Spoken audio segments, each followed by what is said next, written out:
Outbursts, floods, flash floods and landslides have caused a major havoc and devastation across Himachal Pradesh. At least 4 people have died. Over 50 are missing. Scores of houses and hydro projects are damaged, and a number of roads, including the Chandigarh-Manali and Manali-Leh highways, are blocked. Our colleague Amandeep has been reporting relentlessly on the rescue operations. Take a look.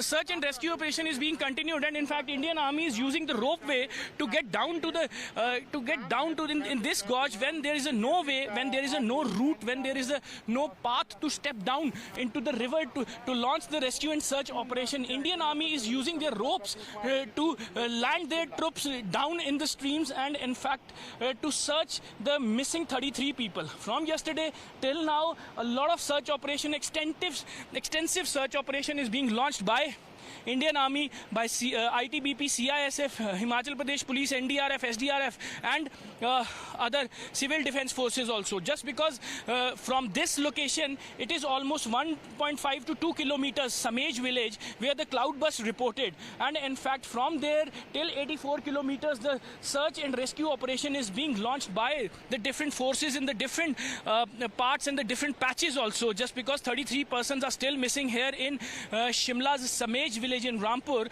and in fact 2 dead bodies has been recovered so far. But now where there is no way, Indian Army troops are using their ropes to get down into the gorge and to launch the search and rescue operation. So this is how this extensive search is still on day 2. Day 2 is here. The civil administration is taking care of the downstreams. The Indian Army is taking care of the another patches. ITBP, CISF, NDRF, SDRF. They all are on their job at the different locations to search the bodies or to trace the people if they are still alive. So this is how the operation has been continued on day 2, and in fact extensive search is going on at the different locations.